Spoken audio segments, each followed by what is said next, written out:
So there was a video that that came out last week. Tucker Carlson on his show, he's talking about how if you see somebody with a mask outside, you should stop them, ask them to take it off, all this kind of stuff. A lot of people were wondering why would he say that? That that's dangerous. That's your business. It isn't your business whether I'm wearing a mask or not. You know what I mean? Like that's not your business. This is the one I have.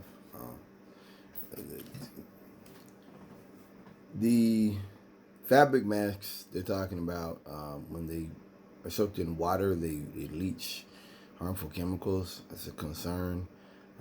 People have talked about you breathing in the fiberglass from the masks, the paper, the blue stuff. This is mine. This is an Atmo Blue. HEPA filters. I haven't had it too long. It's got a fan inside it. I love this thing. What I'm saying is, no one has any business telling me, when I can wear it or not, or when I, what I mean? It's their business. Tucker Carlson, it's insane. He used a little bit of power to actually put forward a notion like that, and that's the very epitome of Karen Chad culture of confronting people and bothering people in their daily lives, and I've got to go and eavesdrop on people and what are they doing and follow behind them and call the police. It's like that up here. It's like that up here. To the point that I don't laugh about. There's sketches on SNL they've had where like making fun of Karen and Chad. I don't find that funny no more, because being up here, I know these crackers exist. It's just very. It's not funny. It's not a joke. They exist, and they're out here, and they have nothing better to do but run behind you and be nosy. It's not funny. I'm not kidding with you. It's dangerous. It's really dangerous. Because when somebody finally confronts them and gets up in that ass, they're going to want to get a gun. They're going to have to get a gun. They're going to have to. And it's a situation of their own making that they created that's totally unnecessary. That's terrifying. I'm a man. I'm not going to let nobody disrespect me. And the idea that someone would knowingly start something that's going to make me defend myself, it's a little bit terrifying. Not that I'm scared of them. I'm terrified of what I'll do, because I know how far I'm going to take it. They think it's a game. Tucker Carlson thinks it's a game, confronting people. You have no business confronting anybody, especially outside. You don't know if they got some kind of disease where they're already vulnerable to stuff, that they might catch something else and kill them. You don't know. See, that's the thing about America. There's a lot of people out here that are sick and have problems and can't afford to get treatment, can't afford to get stuff. Now you're trying to go out and confront those people? You're a nuisance. That's what you are. I went to the gas station last night, and people that had masks. This one redneck didn't have a mask on, and he looked at me. He's walking out. Just I had mine. I had mine on. Do y'all know why they hate the mask so much? Why this isn't even an issue? We're watching how bad it's getting over in India. We're watching how bad it's getting in other areas. Do you want to know why this is an issue? This is something they're pushing forward. The reason why is because Trump failed. See, for these rednecks, for white people, a lot of their narrative is, well, you're socialists, you're communists, you're angry because you're not rich, because you're jealous, you're this, that, and the other, which is a lot of that's bullshit. A lot of what they do is like with the police beatings and stuff. It's like, well, you don't know, or you weren't there, or we should wait till all the evidence comes out. That's what they do. A lot of their narrative is a narrative of um, qualifying. I call it white splaining. That's what I call it, but it's qualifying. This isn't that bad. It's isn't that serious. The COVID pandemic is one of the things that Trump did that was an utter failure. That was a gamble and a huge, huge, huge loss. A huge loss. So much of what Trump did when he was in office was kick problems down the road and just tell you, well, the air's never been cleaner, the water's never been cleaner. Lies. Just lies. Which is to say, I'm not going to do anything about these things. Let's just cut all regulations, cut taxes, let's make money, right? That's what Trump was. Science doesn't exist. Science isn't real. Make mockery of science. That was Trump. There's a lot of people out here right now who are very homophobic, who are very racist. I mean, they're 110%. But they have family and friends that have died of COVID or gotten sick of COVID. So these are people now who, in every other way, would have loved Trump and did love and probably voted for him twice. But what has happened is even they are having to face the seriousness of a worldwide pandemic that's mutating. See, you're not owning the left when you're starving. You're not owning the left when your family's dying. I had a friend of mine, well, I consider him a friend. He's not a friend of mine. Worked with him at HD, and he's got a brother or a brother-in-law that died of COVID. And shortly back in April, after April or May, my Aunt Maria got sick with it. Really scared me. And after that, we started talking a lot more. I just,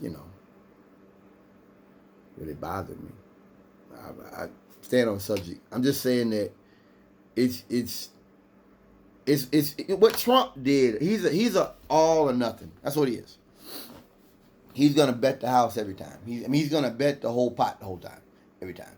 He's not gonna be like, okay, well, I'll bet $10 here. He's gonna be like, nah, throw that shit in there. $5,000. That's Trump. And sometimes that works.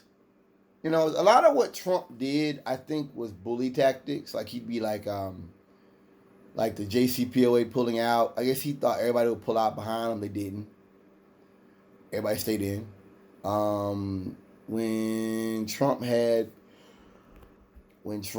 other things that Trump did that I think he just thought everybody would move when he moved, and that kind of didn't happen.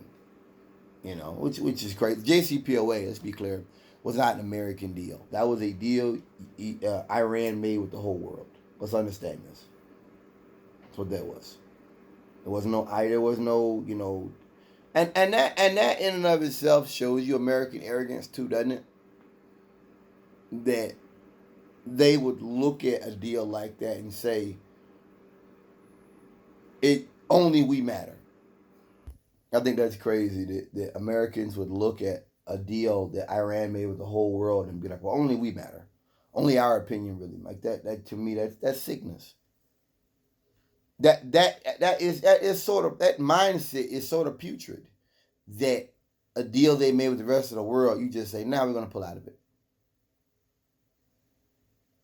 You can't do that. And that was a part of Trump's whole, I'm a badass. I break the law, break the rules whenever I want to. I'm an open racist. I'm an open homophobe. Like that was Trump's stick, and it worked. But COVID was a failure, and America's response to COVID will be a failure. And I think about that. What kids will say 20, 30 years from now, look at it and say, why did Trump waste 3 months? The man got briefed over 10 times on COVID. He did nothing. What I mean? This is what I think about, and I think that deep down, some of these rednecks know that. Not all of them. Some of these people are like terrorists. Let's understand it. And they just like whatever, they're like, hey, like gang members, we down for Trump. Some of them are like that. But you have some of them out here who are looking to the future. They like there's a magazine called American Conservative, like that. They're actual thinkers. And they know and they understand that this was a huge failure. However you slice it. That America kind of gave up that primacy, that American public health is in question, that American public health is not leading anymore.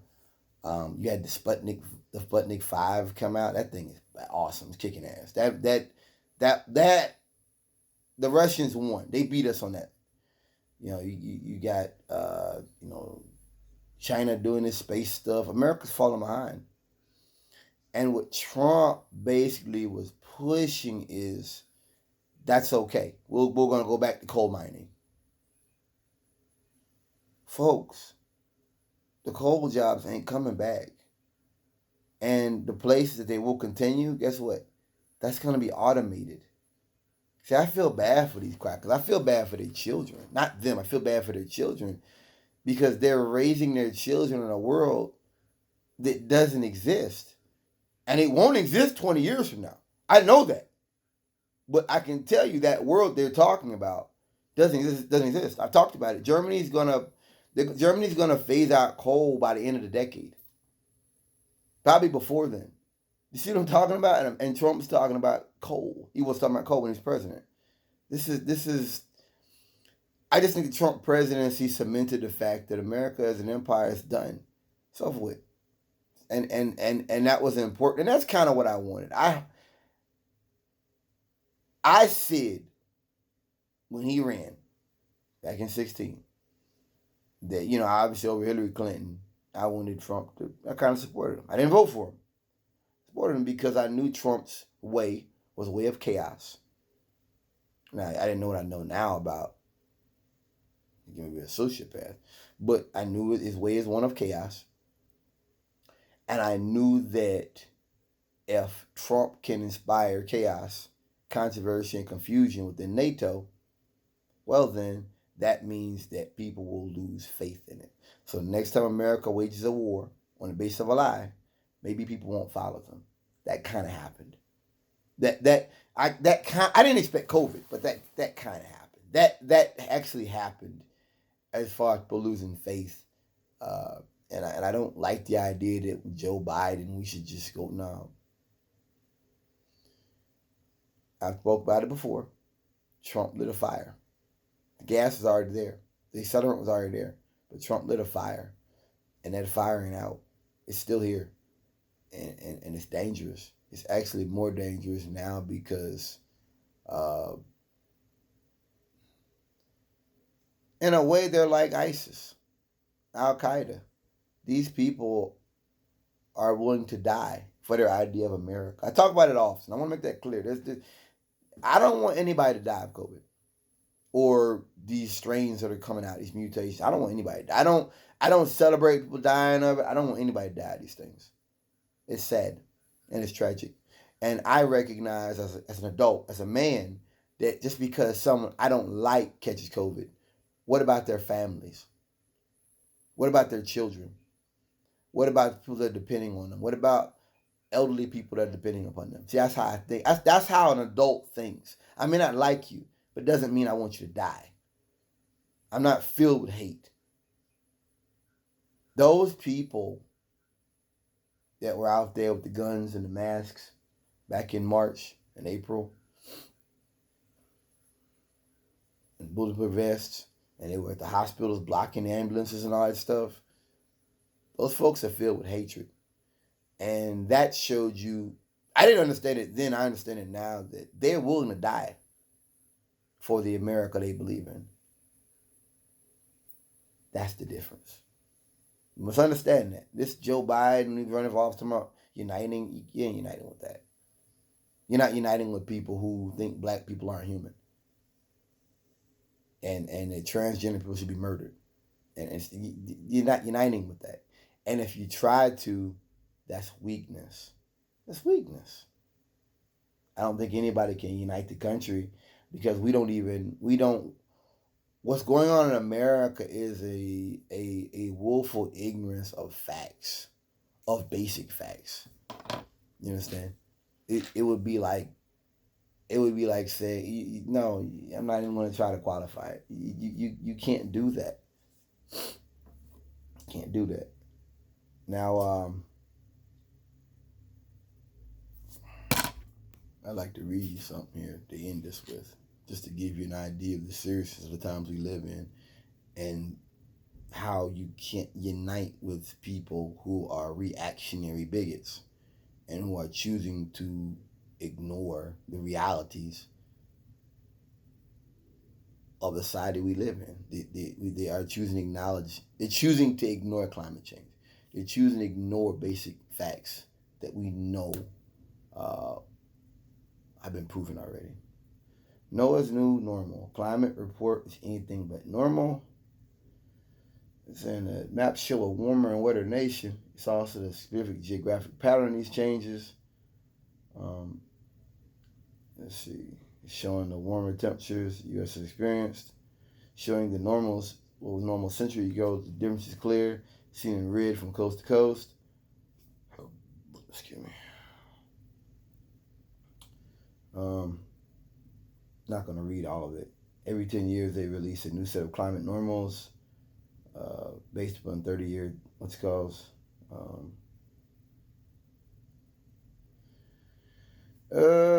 All recent warming is related to humans burning fossil fuels, resultant amounts of heat trapping greenhouse gas and aerosols in the atmosphere. Obviously, certain areas warm much more, less rapidly than others. Let's see. So they're gonna continue being able to show this stuff of how climate change affects people and how it endangers lives. It's not gonna matter. People don't care about this stuff. Nobody cares. Nobody fucking cares. Let's see. Western, northern states are clearly warming faster. Southeast is warming less fast. I'm not gonna read this. You ain't even heard about this in the media. You ain't even heard nothing about this in the Western media. I did a video the other week talking about Fukushima and how next couple of years they're gonna start dropping radioactive water that they use to cool the reactors down. No one's even fucking talking about that. You don't hear anybody talking about it. This is why I don't watch American media. This is why. It's not hard to understand. This is why. Ain't nobody talking about atrazine in drinking water. Glyphosates. Ain't nobody talking about that stuff out here. We knew about that stuff a decade ago. The cancer-causing materials. I understand that for these rednecks, they're motivated by something very different than I'm motivated by. And I understand that that's not going to change, nor should it. Nor should it. It's not going to change. These people are willing to die for an idea of America. Not for America, for an idea of it. They want to die for it. And that's all there is to that. And that goes to climate change, and that goes with COVID. I was just thinking to myself last time I got home about how what COVID really showed us. COVID was not disease X. COVID was not disease X. It was not, hopefully we never have that happen, but it wasn't that. But what COVID showed you is that we're not prepared for one. I don't believe we're more prepared now than we were. I don't believe that either. It is what it is. We're in a bad position. Thanks for listening.